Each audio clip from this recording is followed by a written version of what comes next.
Buenas noches. Esta actividad es la evidencia de aprendizaje de la unidad 2. Mi nombre es Claudia Oralia Colín Flores. El docente es Alejandro Ariel García Arriaga. La actividad consiste en contestar las preguntas de un cuestionario e irlas explicando. Comenzamos con la pregunta número 1. Pregunta número 1. Describe el ciclo cardíaco desde la entrada de la sangre en la aurícula derecha hasta la salida a la arteria aorta. Es un proceso mecánico del corazón. Consiste en una sístole y una diástole, que se lleva a cabo en el corazón humano dividido en dos corazones, cada uno formado por una aurícula y un ventrículo, formado a su vez por dos sincitios, el sincitio auricular y el sincitio ventricular. Estos facilitan la conducción eléctrica para controlar en forma rítmica el ciclo cardíaco. En la sístole auricular, la sangre pasa al ventrículo derecho, llenándose al 30%. Es la función de cebado.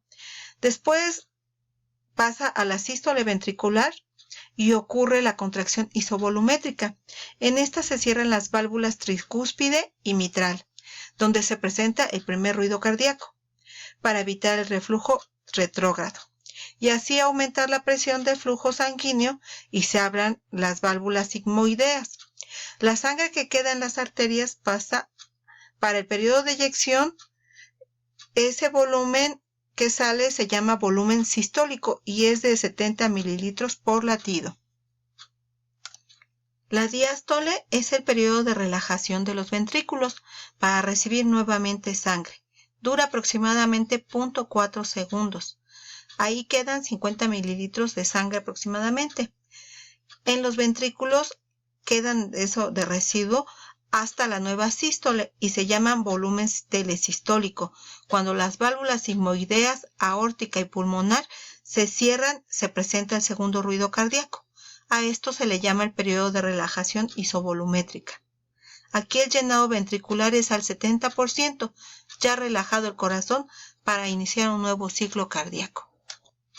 La imagen nos muestra los pasos que lleva la sangre en su camino por el corazón para poder, entra desoxigenada para salir oxigenada y vaya a la circulación hacia los demás órganos. Precisamente, la pregunta 2 refiere cuántos tipos de circulación se conocen y cómo se les llama.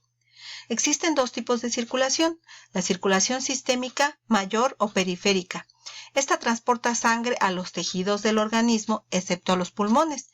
Lleva la sangre oxigenada desde el corazón a través de las arterias y la retorna al corazón con poco oxígeno por medio de las venas cava superior y cava inferior y el seno coronario. La lleva hacia la aurícula derecha. La circulación pulmonar o circulación menor comienza en el ventrículo derecho. De aquí la sangre venosa o pobre de oxígeno llega a los pulmones para oxigenarse y regresar por medio de las venas pulmonares hacia el corazón para iniciar de nuevo la circulación mayor. La pregunta 3 es ¿cuál es la anatomía estructural de las arterias? Las arterias son vasos de conducción muy importantes gracias a la elasticidad que las conforma. Permiten soportar los cambios en el nivel de presión y el flujo pulsátil de la contracción del corazón. Poseen endotelio con un espesor de pared de 2 milímetros, un diámetro aproximado de 20 milímetros y un flujo laminar de 5 litros por minuto.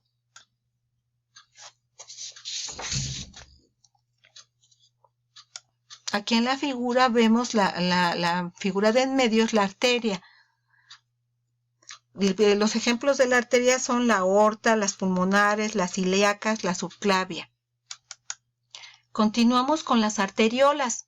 Las arteriolas son vasos de distribución por su calibre mediano con paredes de tejido muscular. Ayudan a regular la distribución por zonas del flujo sanguíneo.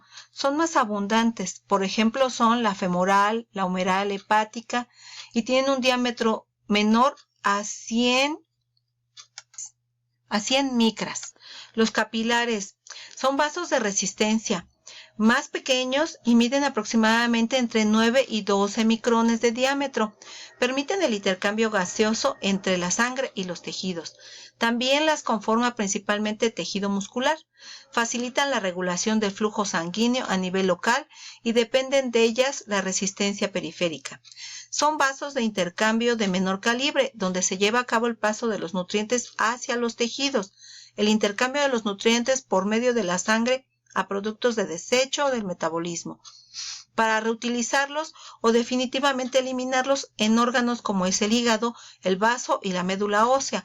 Tienen una luz más amplia, reciben el nombre de sinusoides. Las venas las forman un poco de músculo liso, elastina y colágeno, con una pared de 0.5 milímetros y un diámetro de entre 1 y 40 micrones. Son vasos de retorno, sirven para regresar la sangre al corazón y contienen aproximadamente las 2/3 partes del total de la sangre circulante del organismo. Tienen pocas fibras elásticas. La relación luz-pared es menor comparada con la de las arterias. La pregunta 4 es: ¿qué son y qué función tienen las arterias, arteriolas, capilares, vénulas y venas? Las arterias son vasos que transportan la sangre, que se aleja del corazón. Su diámetro disminuye a medida que se ramifican y soportan presiones de entre 80 y 120 milímetros de mercurio. Las arteriolas también son de pequeño calibre y controlan el flujo en los capilares. Los capilares son vasos microscópicos a través de cuyas paredes se produce el intercambio metabólico entre la sangre y los tejidos. Las venas resultan de la fusión de los capilares y su calibre aumenta a medida que se aproximan al corazón, así al que llevan la sangre. Sirven como reservorio de la sangre. Todas poseen endotelio, el cual contribuye a la regulación vascular. Participa en procesos vasoactivos, metabólicos e inmunitarios, ya que libera diversos factores biológicamente activos para la transmisión de distintas señales funcionales del organismo. Cuando la función endotelial empieza a fallar, puede ser factor de arteriosclerosis, hipertensión arterial, diabetes mellitus y en problemas de corazón, de colesterol alto. La imagen nos muestra lo que es una vénula, los vasos capilares, cómo se unen con las arterias, el tamaño, bueno, la imagen de las arteriolas, cómo se van uniendo. Aquí la imagen nos los muestra.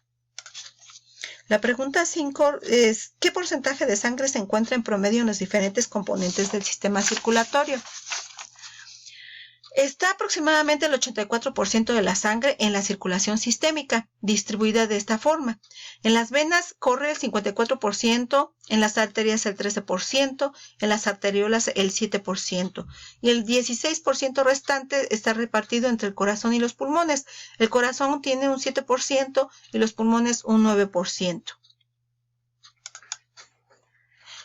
La pregunta 6. ¿Cuáles son las distintas presiones en los diferentes componentes del sistema circulatorio?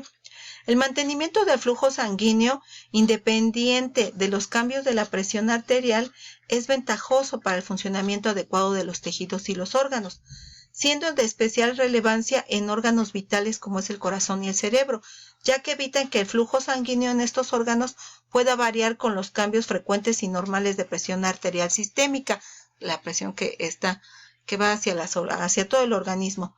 El rango de presiones de autorregulación es de entre 60 y 180 milímetros de mercurio.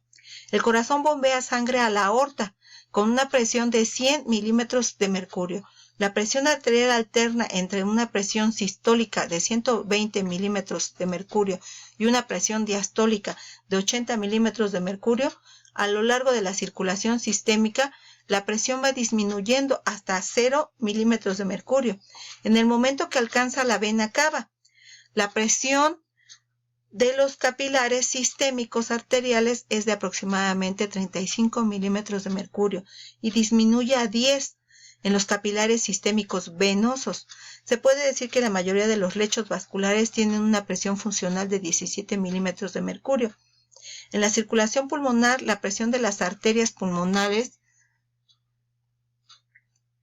oscila entre una presión sistólica arterial de 25 milímetros de mercurio y la diastólica de 8 milímetros de mercurio, creando así una presión arterial pulmonar media de 16 milímetros de mercurio. La pregunta 7. Enuncia la teoría básica del sistema circulatorio con sus 3 principios. Explícalos. El primer principio es: la velocidad del flujo sanguíneo en cada tejido se controla con precisión en relación con la necesidad del tejido. Tejidos activos necesitan un flujo sanguíneo unas 20 o 30 veces mayor que en estado de reposo. Para esto, el corazón eleva su gasto cardíaco unas 4 a 7 veces. Por tanto, no es posible aumentar el flujo sanguíneo a todo el organismo, sino solamente al tejido en particular que requiere ese aumento. La microvasculatura controla el flujo sanguíneo en un territorio determinado y a su vez el territorio controla la vasodilatación o vasoconstricción, dependiendo de los niveles de los nutrientes. El sistema nervioso central colabora en el control del flujo sanguíneo. 2. El gasto cardíaco se controla por la suma de todos los líquidos tisulares locales. Cuando el flujo sanguíneo retorna al corazón, a la aurícula, este lo bombea inmediatamente enviándolo nuevamente hacia los tejidos por medio de las arterias. La cantidad que irá a cada tejido dependerá de la necesidad del mismo. Esto es ayudado por las señales nerviosas que hacen bombear la cantidad necesaria de flujo sanguíneo. 3. El control de la presión arterial está dado a través del control del flujo sanguíneo local o mediante el control del gasto cardíaco. Cada tejido controla su propio flujo sanguíneo de acuerdo a sus necesidades por múltiples mecanismos. Por ejemplo, cuando hay mucho abastecimiento de sangre, hay una vasoconstricción local en las arteriolas que abastecen de sangre al tejido y aumenta la resistencia periférica, lo que hace que la velocidad y por lo tanto la cantidad de sangre que pasan por vaso disminuya y haya una acumulación de sangre en los grandes vasos arteriales y así se eleve la presión. Si por diferentes estímulos se contraen las venas, estas, como son grandes reservorios sanguíneos, envían mucha más sangre al corazón y por lo tanto aumenta la fuerza con la que tiene que contraerse, con el fin de poder expulsar más cantidad de sangre. Al ser expulsada la sangre con más fuerza, la inercia sanguínea y el tono arterial ocasionan que suba la presión sanguínea. La pregunta 8 menciona qué es el flujo sanguíneo. El flujo sanguíneo se define como el volumen de sangre que pasa por una sección de un vaso sanguíneo en la unidad del tiempo, expresándose en mililitros por minuto. El flujo de la sangre depende de la existencia de una diferencia de presiones, desde las zonas de mayor presión del árbol vascular hacia las de menor presión. La distensibilidad de 6 a 10 veces mayor en las venas que en las arterias y es mayor en las arterias pulmonares que en las arterias sistémicas. Tienen la capacidad de autorregulación y este control se ejerce mediante el aumento, o sea, vasodilatación o disminución, vasoconstricción del diámetro de estos vasos. La vasodilatación es responsable del aumento del flujo sanguíneo y la vasoconstricción de una reducción de este. Continuamos con la pregunta 9 en el siguiente video. Gracias.